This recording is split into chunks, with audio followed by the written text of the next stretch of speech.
माता के सभी भक्तों को मेरा प्रणाम। आज हम संतोषी माता की व्रत कथा सुनेंगे। संतोषी माता की व्रत कथा। एक बुढ़िया थी, उसके 7 बेटे थे। 6 कमाने वाले थे, जबकि एक बेटा कुछ भी काम नहीं करता था। बुढ़िया 6 बेटों को अच्छे से रसोई बनाती, अच्छे से भोजन कराती, पर जो 7वां बेटा कुछ काम नहीं करता था, उसे वो उनकी 6 बेटों की बची हुई जूठन देती थी। उसे अच्छे से नहीं देखती थी। एक दिन वो 7वां बेटा अपनी पत्नी से बोला, देखो मेरी माँ मुझे कितना प्रेम करती है। तो पत्नी उनसे बोली, क्यों नहीं, सबका झूठा जो तुम्हें खिलाती है। वो 7वां बेटा बोला, कुछ भी मत बोलो, जब तक मैं अपनी आंखों से न देख लूं मैं नहीं मानूंगी। बहू हंसकर बोली, देख लोगे तब मानोगे। कुछ दिन बाद त्योहार आया। घर में अनेक प्रकार के भोजन बने, चूरमे के लड्डू बने। मेरी बीवी सच कह रही है कि नहीं, ये देखने के लिए 7वें बेटे ने दुखने का बहाना कर पतला वस्त्र सिर पर ओढ़े रसोई घर में ही सो गया। वह कपड़े में से सब देखता रहा। 6 भाई भोजन करने के लिए आए। माँ ने उन्हें बहुत प्रेम से बिठाया, बहुत प्यार से खिलाया, बहुत आग्रह से उन्हें जिमाया। वह सब कुछ देख रहा था। सभी भाई भोजन करके उठे और चले गए। तब माँ ने उनकी झूठी थालियों में से लड्डुओं के टुकड़े इकट्ठा किए और उसका एक बड़ा सा लड्डू बनाया और 7वें बेटे के पास जाकर बोली, बेटा तुम्हारा क्या दुख रहा है। देखो मैंने तुम्हारे लिए कितना बड़ा लड्डू बनाया है। आओ खा लो। तुम्हारे सभी भाई काम पे चले गए हैं, सिर्फ तुम खाना खाने के बाकी हो। आओ खाना खा लो। माँ का ये बोलना सुनकर उसे बहुत गुस्सा आया। वो बोला, माँ मुझे नहीं खाना तुम्हारे हाथ का झूठा लड्डू। मैं आज ही बाहर जा रहा हूँ, परदेश जा रहा हूँ। माँ भी गुस्से में बोली, काम का न काज का, दुश्मन अनाज का। कल जाता है तो आज ही जा, मुझे क्या। बेटे को ये अपमान बर्दाश्त न हुआ। उसने सोचा मैं घर छोड़ देता हूँ, कहीं और जाके बस जाऊंगा। इसलिए वो घर से निकल गया। चलते समय उसे पत्नी की याद आ गई। वो गौशाला में उपले थाप रही थी। वहां जाकर वे बोला, हम जावे परदेश, आवेंगे कुछ काल। तुम रहियो संतोष से, धर्म अपना पाल। यह सुनकर पत्नी बोली, जाओ पिया आनंद से, हमारो सोच हटाए।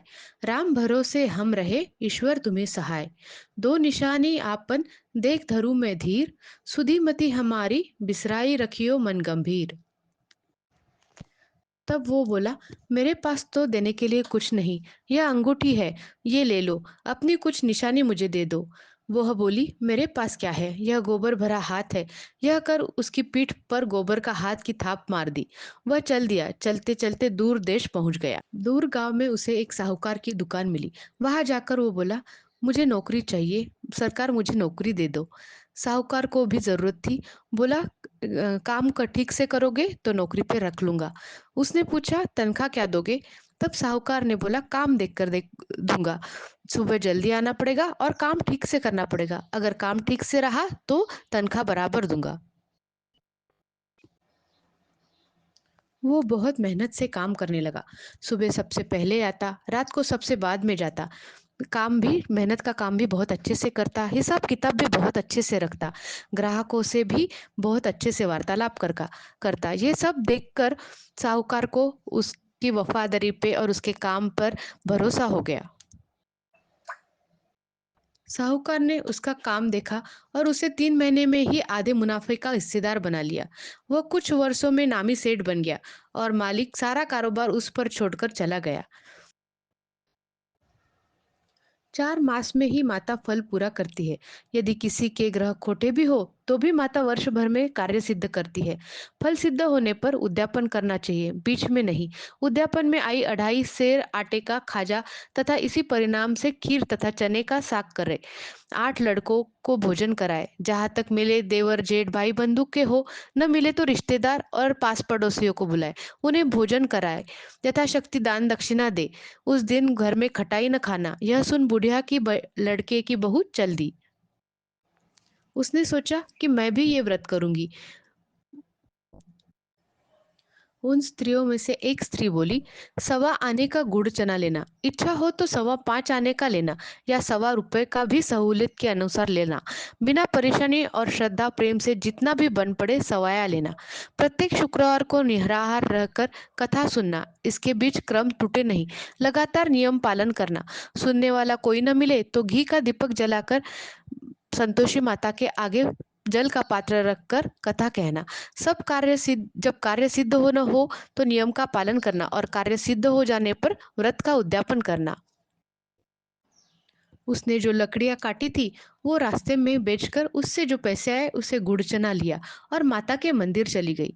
माता से कहने लगी, माता मैं दीन दुखियारी हूँ, मेरे पति परदेश गए हैं, मैं तेरी शरण में आई हूँ, मेरा दुख दूर करो माता, मेरे पति शायद मुझे भूल गए हैं, उन्हें मेरी याद दिलाओ माता।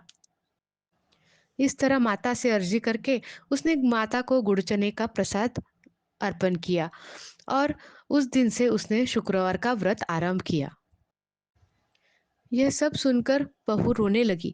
माता के मंदिर में जाकर बोली, माता मुझे पैसे नहीं चाहिए, मुझे मेरे पति से मिलवा दो, बस मुझ मेरी यही कामना है।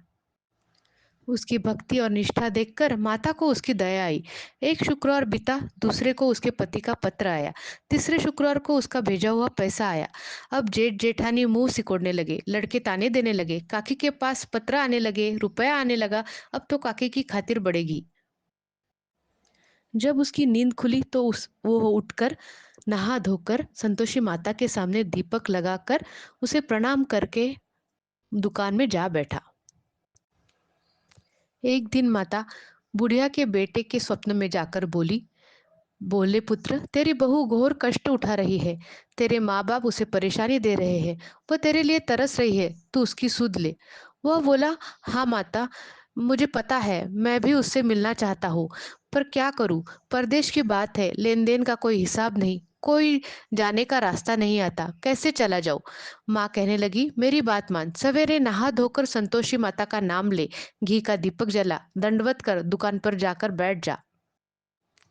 देखते ही देखते सारा लेन देन चुक जाएगा, जमा का माल बिक जाएगा, सांझ होते होते धन का भारी ढेर लग जाएगा।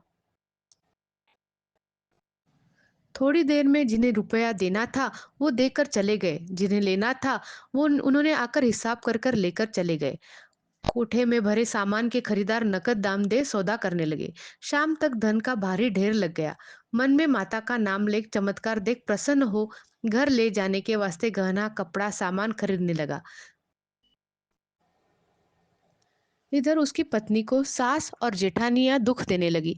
गृहस्थी का सारा काम उसी से करवाती, उसे जंगल में लकड़ी लाने भी भेजती और खाने के लिए उसे आटे से जो भूसी निकलती उसकी रोटी दे देती, नारियल के नरीली में पानी दे देती। एक दिन ऐसे ही वो लकड़ी लेने जंगल गई। जाते वक्त उसने देखा कि कुछ स्त्रियां संतोषी माता का व्रत कर रही है। वो वहां जाकर बोली, बहन ये तुम क्या कर रहे हो, किस देवता का व्रत है, इससे क्या फल मिलता है, मुझे भी बताओ, इसका विधान बताओ, अगर मैं कर सकूं तो मैं भी करूंगी। सारा काम निपटा कर वह तुरंत घर के लिए रवाना हो गया। उधर उसकी पत्नी जंगल में लकड़ी लेने जाती, लौटते वक्त माताजी के मंदिर में विश्राम करती। वह तो उसके प्रतिदिन रुकने का जो स्थान ठहरा धूल उड़ती देख वह माता से पूछती, हे माता, यह धूल कैसे उड़ रही है। माता कहती, हे पुत्री, तेरा पति आ रहा है, अब तू ऐसा कर, लकड़ियों के 3 बोझ बना ले, एक नदी के किनारे रख, दूसरा मेरे मंदिर पर और तीसरा अपने सिर पर। तेरे सिर पर लकड़ियों का गट्ठर देखकर तेरे पति को भूख की याद आएगी, वो रुकेगा, खाना खाएगा और फिर घर जाएगा।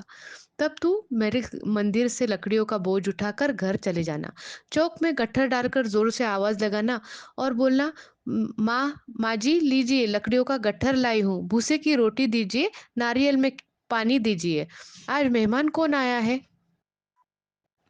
यह सुनकर वह बहुत प्रसन्न हुई। उसने वैसे ही किया, लकड़ियों के 3 गट्ठर बनाए, एक नदी के किनारे रखा, एक माता के मंदिर में और एक सर पे लेकर निकल पड़ी।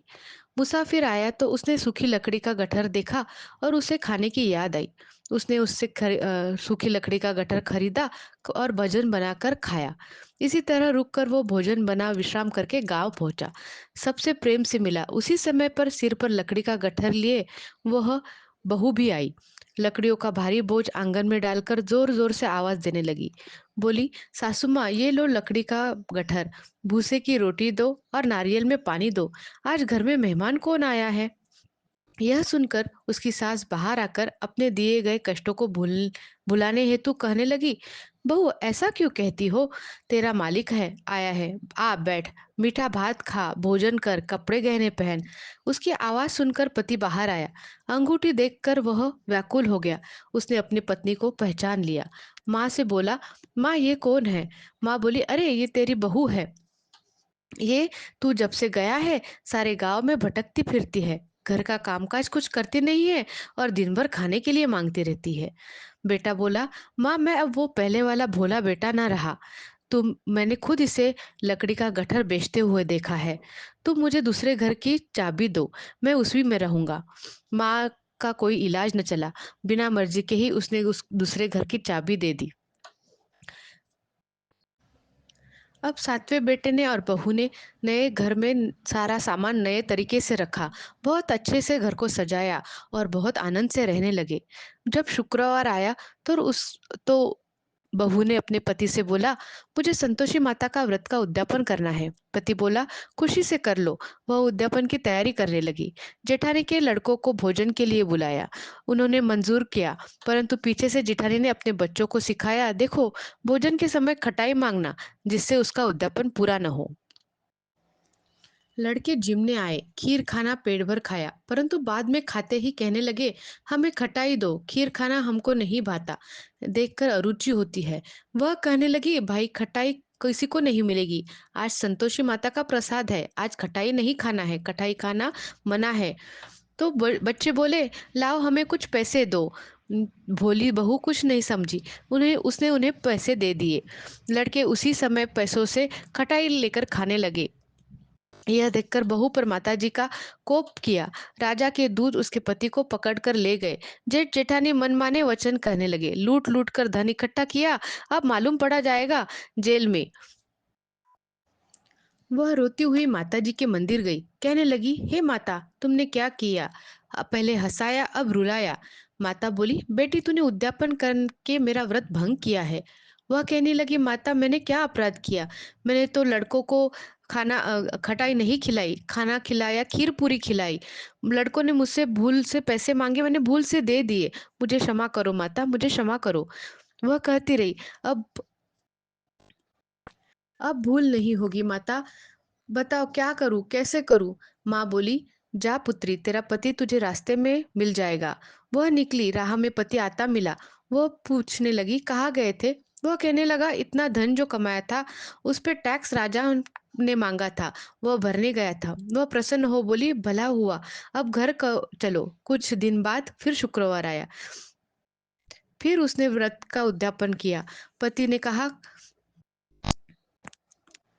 जरूर करो, माता का उद्यापन तो जरूर करना चाहिए। उसने फिर से जेठानियों के लड़कों को भोजन के लिए बुलाया।